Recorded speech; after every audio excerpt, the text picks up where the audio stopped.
많은 사람들이 나오지 못했지만 그러나 우리 하모세 목사님 가족이 나왔다는 자체는 세계적인 주님의 종이 이곳에 있다는 자체니까 주님이 기뻐하는 그런 예배인 줄로 그렇게 믿습니다. 하나님 오늘도 이 말씀을 통해서 은혜 되게 하시고 능력과 불임하게 하시고 우리 주님이 직접 해석해 주옵소서. 그리고 사도가 말씀하듯이 선지자가 말하듯이 주님 가르쳐 주시고 성경 속의 비밀, 구원의 비밀을 오늘도 가르쳐주사 주님 영광 받아 주시옵소서. 감사드리며 예수님의 이름으로 기도하옵나이다. 아멘. 오늘 1절 말씀 요한복음 14장 1절부터 7절 말씀까지 보았습니다. 오늘 1절에 보니까 너희는 마음에 근심하지 말고 하나님을 믿으니 또 나를 믿으라 이렇게 말합니다. 이 말씀이 주님이 가르치는 그 길입니다. 먼저 마음에 근심하지 말고 하나님 믿고 예수 믿으라. 이것이 곧 그러면 어떻게 되느냐? 어떻게 하면 예수를 믿는 것인가? 그럼 어떻게 하면 구원을 받는 것인가는 그 다음 구절이 말합니다. 그래서 오늘 제목을 너희는 마음에 근심하지 말라 그런 제목입니다. 너희는 마음에 근심하지 말라 그러한 말씀으로 오늘 말씀을 드리려고 합니다. 오늘 세상에는 근심 걱정밖에 없습니다. 잘 되어지는 일이 잘 없어요. 오늘도 뉴스를 잠깐 보니까 금융회사 그러니까 현대증권, 삼성증권 이런 금융은행 직원들이 수천 명씩 계속해서 명퇴를 시키고 있다 그렇게 합니다. 경기가 어렵고 또 기계화되어 가니까 사람이 많이 필요하지 않은 것 같습니다. 그래서 먹고 사는 문제가 참으로 문제가 많습니다. 그런데 우리 예수님께서는 너희는 마음에 근심하지 말라 그렇게 말합니다. 너희는 마음에 근심하지 말라라는 이 말의 의미는 두 가지 의미를 두고 있다고 생각합니다. 첫째로는 근심한다고 되어지는 것이 아니기 때문에 그렇습니다. 그리고 근심 걱정한다고 얻어진다면 우리 근심하라 걱정을 하겠죠. 그러나 근심하고 걱정한다고 얻어지는 것은 결코 아니고 오히려 더 해롭게 되는 것이죠. 그리고 근심하지 말라 걱정하지 마라 이 말씀의 의미는 우리 주님이 함께 한다는 그런 말이죠. 믿음으로 살면 나를 믿으면 내가 함께 준다 그런 의미의 뜻이 포함되어 있다는 것입니다. 자, 그 다음에는 어떤 그 아버지가 이제 대학교 이제 시험을 치러 가는 아들을 데리고 이제 같이 갑니다. 학교로 가는데 자동차를 태워 가면서 아버지가 하는 말이 이렇게 말합니다. 야야, 원래 농사도 잘 안 되고 너무 살기가 힘든데 참 걱정이다. 네가 대학 시험에 합격하면 내가 낭패고 또 네가 시험에 떨어지면 네가 낭패다 이렇게 말했답니다. 그 말이 무슨 말이냐 하면은 대학 시험에 합격하면 아버지가 등록금을 대주고 학자금을 계속 대줘야 되니까 그것이 걱정이고 또 바꾸어서 네가 시험에 떨어지면 네가 또 1년 동안 고생하고 대학 못 갔으니까 또 너 자신이 또 걱정이다. 그런 뜻을 담고 있다는 거죠. 자, 근데 우리 예수님께서는 너희는 마음에 근심하지 말라 그렇게 말하는데 오늘 우리는 근심합니다. 그럼 무슨 말이냐? 왜 근심한다는 이유는 뭐냐? 그 다음 구절 보니까 하나님을 믿으니 또 나를 믿으라고 했는데 믿음이 없다는 그런 의미지요. 믿음의 반대는 의심이고 그것은 곧 낙심 실망이니까 그렇습니다. 누가복음 18장에 보면 기도의 비유를 설명하시면서 1절에 보면은 너희는 항상 기도하고 낭망치 말해야 될 것을 저희에게 비유하여 가라사대 이럽니다. 항상 기도하되 걱정하지 말고 낙심하지 말고 기도하라 그런 뜻이죠. 그러니까 낙심하고 원망하는 것은 그것은 곧 믿음의 반대이기 때문에 얻을 수 없다는 것은 믿고 구한 것은 받은 줄을 믿으라. 그러면 그대로 되리라 그랬지 의심하고 구한 것은 그대로 된다 그렇게 말하지 않았거든요. 기도를 오랫동안 7시간, 8시간, 10시간 또 기도하는 것보다 더 중요한 것은 얼마나 믿음을 안고 기도한 하나님께서 함께 한다는 것을 믿고 기도하는 것인가 그것이 더 중요하다는 것이죠. 이것은 예수님께서 이제 피 흘리고 십자가 죽으시고 하늘로 승천하기 직전에 하신 말씀인데 그러면서 우리는 왜 근심하지 말아야 되냐 그 이유를 설명합니다. 너희는 근심하지 말라 하나님 믿으니 또 나를 믿으라 라고 말하면서 2절에 가서는 내 아버지 집에 거할 곳이 많도다 그러지 않으면 너희에게 일렀으리라. 내가 너희를 위하여 거처를 예비하러 가노니 거처를 예비하는 위로 가서 다시 와서 너희를 나 있는 곳에 영접하리니 너희도 나 있는 곳에 있게 하리라 했으니까 우리가 근심하고 걱정해야 될 부분은 뭐냐 하면은 하나님 아버지를 믿는 것과 천국에 들어가는 것을 걱정해야 된다 그런 말이죠. 그게 중요해요. 구원을 걱정해야 돼. 주님 그렇게 말하지 않습니까? 근데 오늘 사람들은 암 들었으면 걱정하고 건강 좋지 못해 걱정하고 의식주 문제 걱정, 직장 떨어지면 걱정하고 대학 시험 떨어지면 걱정하고 그 다음에 땅이 팔았으면 걱정하고 그 다음에 무슨 주식이 내려가면 걱정하고 이런 경기가 나쁘면 걱정, 근심하지만은 구원 받을지 못할까 걱정하고 근심하는 사람이 지구상에 과연 몇 명이나 되느냐? 그렇지 않답니다. 그렇지 않습니까? 세상 것 때문에, 육적인 것, 썩어 빠질 세상 것 때문에 걱정하지만은 영적인 것을 위해서 얼마나 걱정하느냐가 우리가 한번 생각해 보자 그 말입니다. 유병헌 씨 같은 경우는 재산이 수천억이 된다고 하는데, 그분이 평생 동안 먹지 않고 그렇게 얼마든지 돈 모았지만은 하루아침에 일장춘몽 아닙니까? 시체를 주고 보니까 그게 무엇이 됩니까? 죽는다고 해서 땅 한 평 가져갈 수 있겠습니까? 금반지 하나 가져갈 수 있겠습니까? 그 돈, 버린 돈 가져가서 천국을 살 수 있겠습니까? 그건 지옥밖에 못 가지 않습니까? 얼마나 험한 게. 물론 건강하게 오래 살고 건강하게 사는 것, 이것도 하나의 복 중에 복인 건 사실이지만은, 하나님을 믿으니 또 나를 믿으라. 내 아버지 집에 거할 곳이 많다는 이 주님의 말씀은 천국에 들어가는 것을 위해서 걱정하라, 그런 말이죠. 로마서 9장에 보면은 사도 바울은 내가 큰 고통과 아픔이 내게 있다 그랬습니다. 그것은 뭐냐? 내 백성이 그리스도께 끊어질까 걱정한다. 다시 말해, 천국에 들어가지 못할까 그런 걱정하고 근심하고 있다. 그렇게 말하지 않습니까? 바울의 걱정은 내 백성, 이스라엘 백성들이 하나님께 끊겨져 저주를 받고 지옥 갈까 걱정하다. 모세도 그렇게 말하지 않습니까? 주여, 저들을 구원하지 못한다면, 저들을 구원해 주지 못한다면 차라리 내가 지옥 가겠습니다. 그게 낫지 저들이 지옥 가는 것은 내가 볼 수가 없습니다. 그렇게 울면서 기도했던 그 사실을 우리가 기억해 봅니다. 그럼 뭐 때문에 우리가 그렇게 천국을 얘기하지 못하느냐? 마태복음 13장 보면 예수는 천국장입니다. 마태복음 10천국, 성경 전체가 천국을 말하고 있지만 마태복음 13장은 천국의 비유를 말하는데, 거기 보니까 4가지 밭이 나옵니다. 첫째로는 길가에 떨어진 밭, 둘째로는 가시떨기밭, 세 번째로는 돌짝밭, 세 번째로는 가시떨기밭, 네 번째 옥토밭인데, 옥토의 밭만이 천국 간다 그랬거든요. 옥토의 밭은 주의 말씀을 듣고 믿고 순종하여 결실을 맺는다. 결실이라고 하는 것은 뭐냐? 그 말씀의 결과에 따라서 천국에 가는 것을 의미하는 것인데, 가시떨기밭은 뭐냐? 세상의 염려와 걱정 때문에 자라지 못하는 밭이요 그랬거든요. 이 밭은 우리 심령을 가리킨다. 예수님께서 천국이 너희 속에 있는 줄 알지 못해, 너희 심령에 있는 줄 알지 못하니 그랬거든요. 천국이 우리 속에서 일어나는 것인데, 그런데 가시떨기, 걱정, 근심은 우리를 자라지 못하게 한다는 거죠. 저도 뭐 걱정, 근심이 많아요. 그래서 얼굴이 늘 굳어 있고, 사람들 보면은 목사님 얼굴은 항상 근심이 있고 무섭고 아주 겁난다 이렇게 말해요. 내가 자신이 잘 알아요. 근데 그게 마음대로 안 돼요. 세상 사람들은 막 이 천국을 모르고 지옥도 모르는 사람들은 웃고 막 야단이고 막 늘 웃음이 번져가. 그런데 이게 뭐 천국을 가지고 보혈을 안다는 사람이 늘 근심한다는 그 자체는 하나님을 믿고 나를 믿으라는 그 주님 말씀에 배치되는 믿음이 없는 행동이 아닐까, 그런 생각합니다. 우리가 근심하지 말아야 될 이유가 무엇이냐? 우리 예수님께서는 고린도후서 7장 10절에 보면 바울은 이렇게 말합니다. 하나님의 뜻대로 하는 근심은 후회할 것이 없는 구원에 이르게 하고, 세상의 근심은 사망을 이루느니라, 이렇게 하거든요. 하나님의 뜻대로 하는 근심은 구원, 천국에 가게 하지만 세상 근심은 사망을 이룬다. 사망은 지옥이고 구원은 천국 아닙니까? 그러니까 하나님의 뜻대로 하는 근심. 그래서 내가 여러 번 얘기했지만은, 우리 총신 다닐 때는 우리 선배들이 데모해가지고 우리 총신 다닐 때는 전신에 60점 카트라 다 떨어준다. 그래서 3분의 2는 항상 합격하지만 600명, 700명 졸업하면 600명 정도를 합격하지만 이번에는 정상적으로 한 반 떨어질 것이다. 뭐 그걸 보고 한 건 아니에요. 저는 1학년 때부터, 총신 1학년 때부터, 대학원 1학년 때부터 3년 동안 계속 공부해서, 왜? 이거는 목사가 되어야 될 진리를 가르치니까. 이건 목사가 되게 필요한 거지.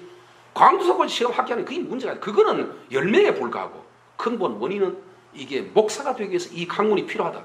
다 3년 동안 준비했으니까. 시험자가 시험 치는데요, 저 100% 우리 주관식입니다. 잘 썼습니다. 옆에 사람, 내 옆에 보니 심가는 가난 수훈으로 앉다 보니까 연세대학 졸업한 사람, 서울대학 졸업한 사람, 총신대학 나온 사람 쭉 옆에 앉아 있지만 그들은 막 고민하고 괴로워하고 막 못 써가지고 야단인데 나는 졸졸졸 썼습니다. 왜? 공부했으니까. 그게 머릿속에 남아있으니까 그 열매가 나와요. 그러니까 강서 시험 치는 6개월 지나면 다 잊어버린다 하는데, 저는 지금 28년 지나도 지금도 기억한다. 그 왜 그러냐? 준비 마찬가지입니다. 왜 내가 이 말을 들었냐면, 하나님의 뜻대로 하는 근심은 후회할 것이 없는 천국을 이루게 하시고, 세상의 근심은 사망을 이루는. 왜 그러냐면 육적인 모든 건 다 썩거든요. 죽으면 다 썩어버리는 것입니다.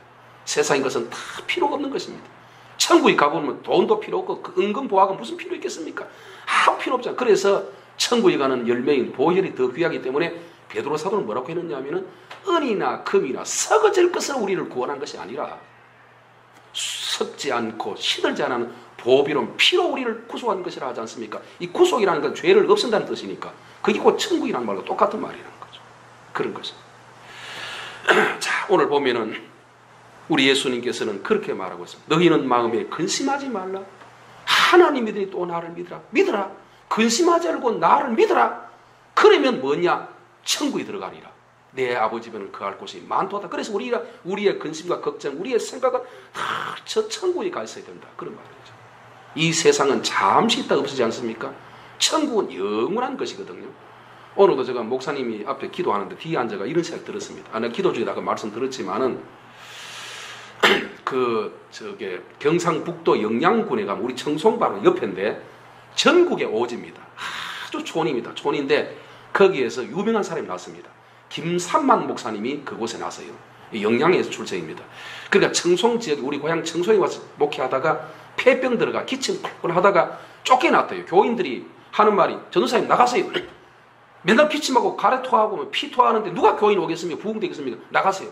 그러니까 이분이 거기에 총신 장신 다닐 때 거기에 있다가 나와가지고 서울에 지금 이런 곳에 가서 쪼매는 집안을 얻어놓고 죽기 살기로 생명 걸고 기도하다가 병도 나고 교회 됐다 하지 않습니까? 근데 거기에 어떤 고무슨 목사, 이름을 잊어버렸는데 고무슨 목사님이 전도사 때에 영양군에 가서 지금부터 한 40, 50년 전에 교회를 개척했대요. 했는데 할머니 2사람하고 학생 한 4명 나왔대요. 초일 학생 한 4명 나왔대요. 근데 그 중에 한 사람이 누구냐 하면은 김삼만 목사 사모님이래요. 그래서 그 목사님이 간증하면서 하는 말이 김삼만 목사 사모님을 내가 전도했다는 거예요. 내가 전도에 길렀다는 거예요. 그래서 처녀 때까지 키웠다는 거예요. 그래서 생각하기를 우리 교인이 10명도 안 되고 늘 자립도 못하는 어려운 교회지만 우리 교회는 큰 교회였다. 그 간증을 제가 들었어요. 그렇습니다. 그래서 나도 그런 생각했습니다.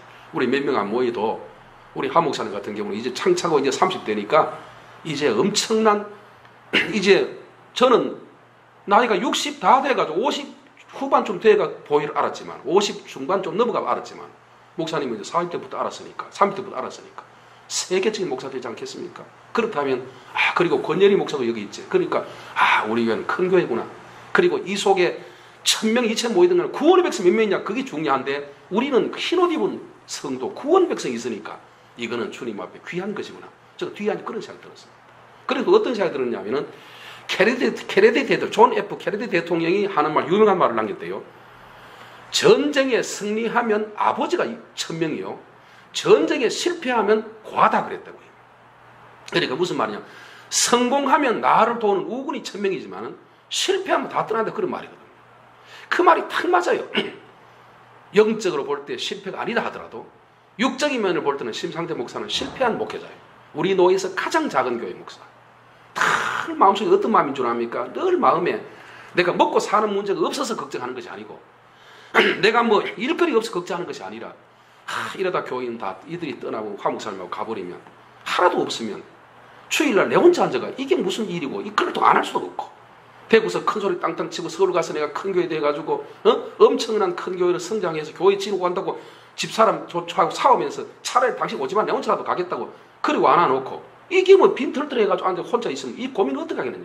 다 마음에 불안과 초조가 있는데 그래도 감사하게 바로 옆에 있으면서 나오는 것은 막 그래도 고마운 일이지만은 그래도 감사한데 그 서울에서 그렇게 구리시 가까이 돼서 이렇게 온다는 것은 내 같은 못 오겠는데 참 감사해요. 감사하고 그러나 이거는 주님께 심는 것이고 또 내가 성장하게 되면 내가 또 목사님이 내게 심은 거 내가 또 갚죠. 나도 반드시 갚을 것입니다. 내가 이대로 끝나면 할 수 없다 하더라도 내가 성장하면 갚죠. 그런 것이기 때문에 늘 감사하고 의리가 참 저는 의리 있게 살았는데 의리가 중요한데 너무너무 감사하다 그런 생각이 듭니다. 그래서 하나님께서 그렇게 마음을 줘서 감동 줘서 그렇게 하지 않았나 그런 생각이 듭니다. 오늘 주님은 말합니다. 너희는 마음에 근심하지 말라. 무슨 말입니까? 사도들도 근심하는 일이 있다 그 말이죠. 사도들도 먹을 것이 없고 괴롭고 월급도 안 주고 너무 힘들다 그 말이지. 그러니 근심하지 말라. 내가 떠나가니까 너희는 더 근심할 것이 많을 것이다. 그래서 낙심하지 말라. 천국이 있지 않냐. 천국을 바라보아라. 그리고 내가 너를 도우지 않게는 내가 너와 함께하지 아니하였느냐. 그런 메시지가 이 속에 포함되어 있는 것입니다. 할렐루야. 그러면서 내가 다시 와서 너희를 나 있는 곳에 영접하리라. 나 있는 곳에 영접한다 그러나 3절에 영접한다 그러는데 영접입니다. 요한복음 1장 12절에 영접하는 자, 그 이름을 믿는 자가 하나님 자녀들은 권세를 줬다 했으니까 하나님이 영접한 누구를 영접하느냐? 오늘 1절에 보니까 하나님 믿고 예수 믿는 사람, 그리고 주님을 영접한 사람을 주님께서 자리를 영접해 가신 천국을 근심한 사람에게 데려가신다 그럽니다. 자, 5절에 보니까 도마가 하는 말이, 주님의 제자 중에 도마가 하는 말이 이르되 주여 주께서 어디로 가시는지 우리가 알지 못하거늘 그 길을 어찌 알겠사옵나이까. 도마가 하는 말이 주여 주께서 어디로 가시는지 우리가 알지 못한다. 여기서 중요한 것을 깨달았습니다. 물론 도마는 의심 많은 제자 중에 한 사람이었습니다. 저를 쳐다보십시오. 의심 많은 제자 중에 한 사람이었습니다. 그런데 여기 도마가 하는 말이 주여 주께서 어디로 가시는지 우리가 알지 못한다 이랬거든요. 우리라는 말을 썼거든요. 그 우리가 알지 못한다는 이 말은 12 제자들이 다 주님이 어디로 가는지를 모른다는 거죠. 그렇습니다. 사도들이 모른 것처럼 오늘 우리가 구원의 길, 천국의 길도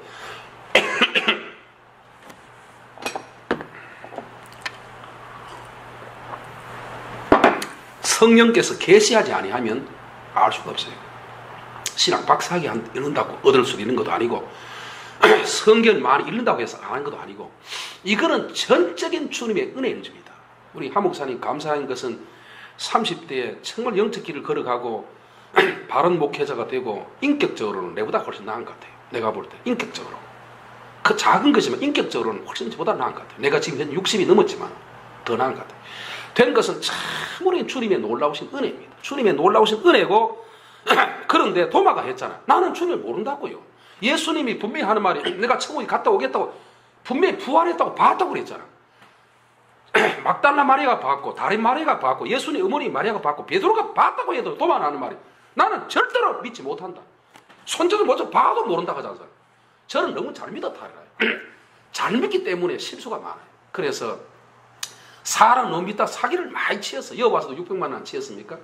그런 것처럼 너무 잘 믿다가 문제가 되기도 하지만 그러나 믿어야 되는데 도마는 못 믿습니다. 우리도 알지 못, 주님 가는 길 우리도 알지 못한다 그랬습니다. 자, 그 다음에 7절 한번 읽어보십시다. 자, 본문의 7절입니다. 자, 시작. 너희가 나를 알았더라면 내 아버지도 알았으리로다. 이제부터 너희가 그를 알았고 또한 보았느니라. 뭡니까? 너희가 나를 알았더라면 내 아버지 알았어요. 무슨 말입니까? 사도들은 예수님도 모르고 하나님도 모른다는 거죠. 그 말 아닙니까? 네가 나를 알았더라면 네가 도마를 말하는 게 아니고 너희가 나를 알았더라면 내 아버지 알았으리라. 너희는 하나님도 모르고 예수님도 모른다는 거죠. 그 말이거든. 오늘도 마찬가지라는 거죠. 하나님도 모르고 구원도 모르고 예수도 모르고 그저 건 예수만 믿지 머리 예수만 믿지 심령의 예수 정말로 변화 예수를 정말로 체험의 예수를 믿는 사람이 적다는 거죠. 그게 중요한 거죠. 그런데 뭐라고 하느냐? 이제부터 너희가 그를 알았고 또 보았느니라. 무슨 말입니까? 알게 하는 분이 주님이라는 거죠. 주님이 알게 줄 때 가능하다는 거죠. 이것이 뭡니까? 그레이스, 하나님의 놀라운 은혜라는 거죠. 주님이 알게 줄 때 알 수 있다. 그런 말씀이거든요. 할렐루야. 자, 그래서 그 다음에 마지막으로 말씀드리고 싶은 것은 예수님께서 뭐라면 도마가 주님이 어디 가는지 우리는 모르는데 무슨 근심 걱정하지 마라 말입니까? 그렇게 말하니까 예수님이 뭐라고 합니까? 6절에 보니까 자 6절 읽겠습니다. 시작. 예수께서 이르시되 내가 곧 길이요 진리요 생명이니 나로 말미암지 않고는 아버지께로 올 자가 없느니라. 무슨 말입니까? 예수님 뭐를 말한다고요? 예수님은 천국을 말한다. 자 우리 한번 따라하십시다. 예수님은 천국을 말한다. 시작. 예수님은 천국을 말한다. 여러분 우리 하 목사님 가스가 목회하시더라도 심상태 심엘리아 목사님의 장점을 본받아가지고 저의 성경관 성경은 천국을 말한다. 성경 보혈을 말한다. 그 말을 명심해야 됩니다. 예수님이 그렇게 말하잖아. 근심하지 마라. 세상 근심하지 마라. 뭐냐? 예수는 뭐라고 합니까? 마태복음 6장 오늘 있다가 내일 덜풀도 너희 하나는 기르시거니 들의 백합화를 봐라. 공중의 새를 봐라. 심지도 않고 추수하지도 않지만 창고에 모아 들이지도 않는데 우리 하나님 기르지 않느냐? 6장 3절 너희는 먼저 그의 나라와 그의 의를 구하라. 그의 나라가 뭡니까? 천국 아닙니까? 킹덤 아닙니까? 그의 나라와 그의 의를, 의감 보혈. 그의 나라와 그의 예수님의 의를 구하라. 피를 쏟아가지고 예수 의를 본받아라. 그리하면 이목을 더하자. 그 천국을 말하잖아. 여기도 뭐라 합니까? 자, 주님 뭐라 하냐? 내가 곧 길이요 진리요 생명이니. 그러니까 이제부터 너희가 그를 알았고 또한 보았느니라. 내가 곧 길이요 진리요 생명이니 나로 말미암자고 아버지가 알죠. 그러니까 예수를 믿어야 구원받는다. 구원에 대해서 말하고 있다. 구원. 예수는 구원을 말하고 있다는 거죠. 그 구원이 어떻게 하면 구원이 이루어지느냐? 첫째로 뭐냐? 내가 곧 길이요 그랬습니다. 예수를 믿어야 된다는 거죠. 길이 어디 있습니까? 그 길이 성경에 기록되어 있습니다. 성경대로 말씀대로 믿고 말씀대로 믿어야 된다. 그냥 믿는 것이 아니고 그저 나와서 나는 예수 믿습니다. 교회 나오면 예수 믿습니다. 그게 믿음이 아니고 성경대로 믿는 믿음. 곧 길이요. 주님을 따라가는 길이요. 아무리 열차가 KTX가 350km 달려도 일반 도로에는 이렇게도 못 갑니다. 못 가요. 갈 수가 없어요. 배가 아무리 통통배가 막 샹샹 날아가도 바다 위를 날아가지고 공중에 하늘로 날아갈 수가 없습니다. 비행기가 공중에 날지 물론 땅에도 날긴 납니다만 바다 위를 걸어 날아갈 수가 없어요. 바다 위를 걸어갈 수가 없습니다. 마찬가지로 그럼 어떻게 길을 가야 되느냐? 성경이 뭐를 말하느냐? 뭐라고 하느냐? 내가 곧 길이요 진리요 생명이라. 진리야 생명이라. 진리야 생명. 많은 사람들 참된 진리를 모른 채 주님 곁을 떠나갔지만 많은 사람들을 참된 진리를 모른 채 주님 곁을 떠나. 여러분 보십시오. 이 지구상에 지금도 70억이 살아가지만 얼마나 수많은 인구들이 그 아담 시대부터 마지막 예수님 오시는 그 시대가 얼마나 수천 수조 원들의 인구가 살아가지 않습니까? 왔다 갔지 않습니까? 그런데 그 중에 12사람 뽑은 제자중에서도 그 12 중에도 하나는 막인이라고 예수님 말하지 않습니까? 11사람은 구원시키지 않습니까? 그 구원의 좁은 길인데 그게 뭐냐? 많은 사람이 내가 곧 길이요. 길은 뭐냐? 성경인데 예수를 따라 예수를 믿는 그 길을 따라서 성경대로 되는데 그게 뭐냐? 진리와 생명이라고 하잖아. 진리와 생명이라고 하잖아. 진리와 생명에 대해서 우리가 한번 한 구절을 찾아보고 끝을 맺으려고 합니다. 이게 결론인데 이게 뭐냐? 쉽게 말하면 진리가 보혈이요 생명이 보혈입니다. 내가 곧 길이요 진리요 생명이라는 말은 예수가 생명인데 내 속에 있는 생명을 내게 주었다. 그 생명이 뭐냐? 생명 피 아닙니까? 육의 생명도 피 아닙니까? 피 빼뿐 죽고 피 없으면 살지 않습니까? 우리 속에는 피와 살이 있지 않습니까? 짐승도 생명이 있습니다. 그러니까 그 짐승이 무엇입니까? 로봇들은 생명, 걷기는 걸어도 생명이 없어요. 말해도 생명이 없어요. 왜? 피가 없으니까요. 피가 있어야 생명이 있습니다. 그 피를 주었다는 거죠. 자, 그래서 그 피에 대해서 우리 두 구절만 한번 찾아보고 마치겠습니다. 첫째, 에베소 4장 20절입니다. 에베소 4장 20절.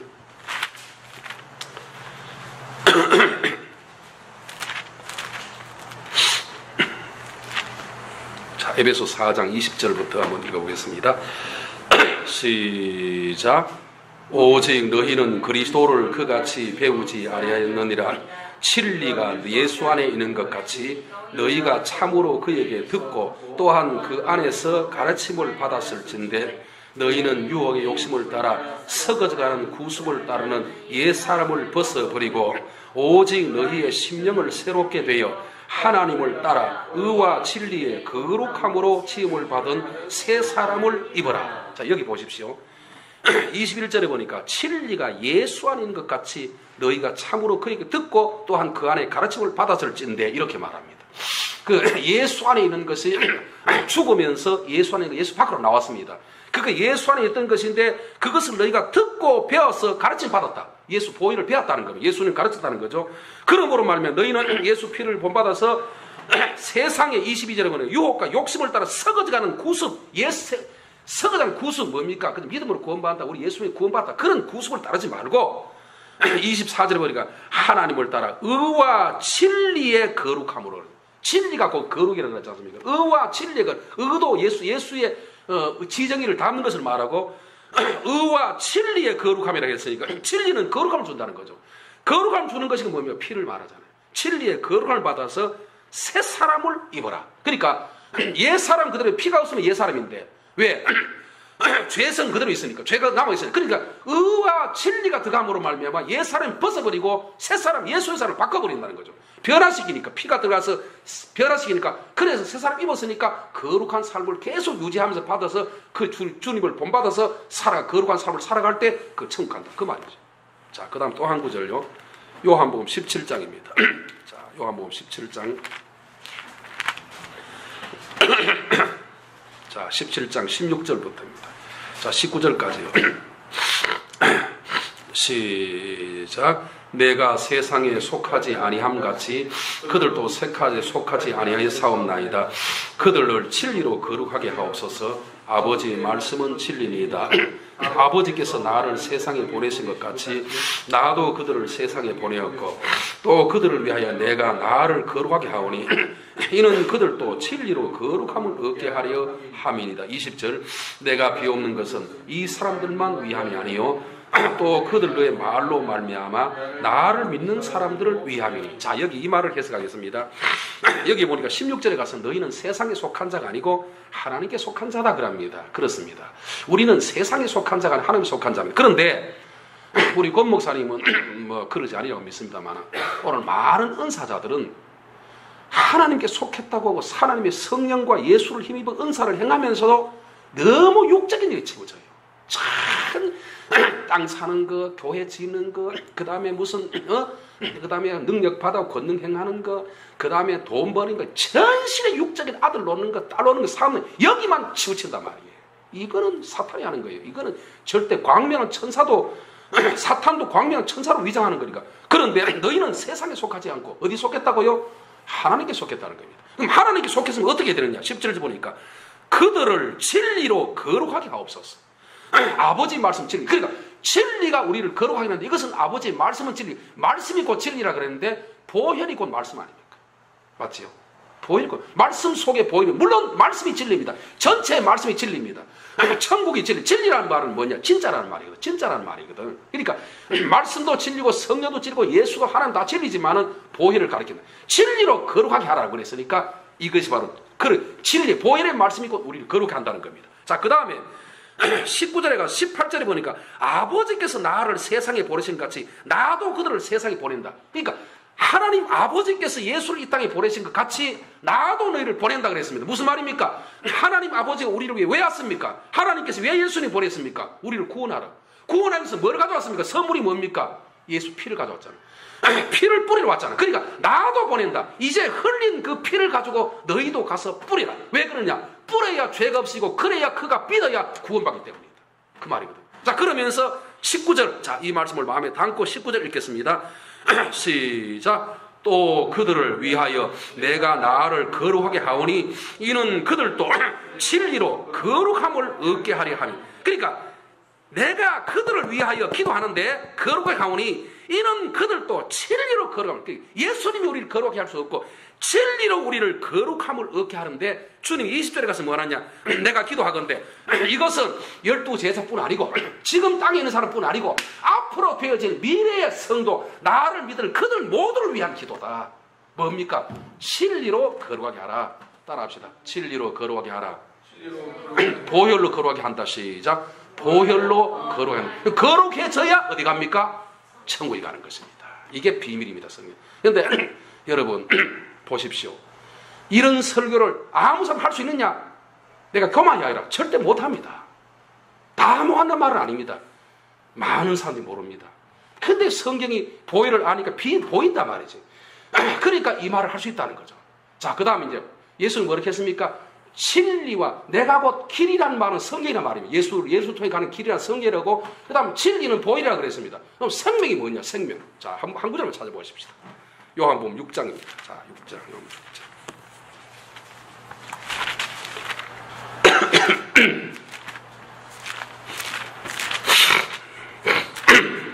6장 39절요. 자, 39절이 아니고 53절부터 보십시다. 됐으니까 53절, 54절까지만 시작. 예수께서 이르시되 내가 진실로 진실로 너희에게 이르노니 인자의 살을 먹지 아니하고 인자의 피를 마시지 아니하면 너희 속에 생명이 없느니라. 내 살을 먹고 내 피를 마시는 자는 영생을 얻었고 마지막 날에 내가 그를 다시 살리리니 내 살은 참된 양식이요 내 피는 참된 음료. 뭡니까? 쉽게 말씀드려서 부흥이 같으면 좀 더 하겠는데 쉽게 말씀을 들어서 보혈이 생명이다 그랬거든요. 그러니까 내가 곧 길이요 진리요 생명이다. 예수가 생명이다. 여기는 보혈이 생명이다. 그럼 예수님이 헷갈리게 말이지 거짓말 하나? 여호와서는 이 말하고 저와 저 말하고 이중풀이 하느냐? 그게 아니다 말이지. 무슨 말입니까? 예수나 생명이나 예수나 보혈이라는 말이 있고 같다는 거죠. 무슨 말입니까? 예수 안에 생명이 있는데 그게 뭐냐? 예수 피라는 거죠. 그 피 속에 생명을 담았는데 예수 피는 영생을 주고 우리 피는 육신의 생명. 그러니까 우리 피가 건강하고 우리 피가 깨끗하면 오래오래 삽니다. 건강하게 삽니다.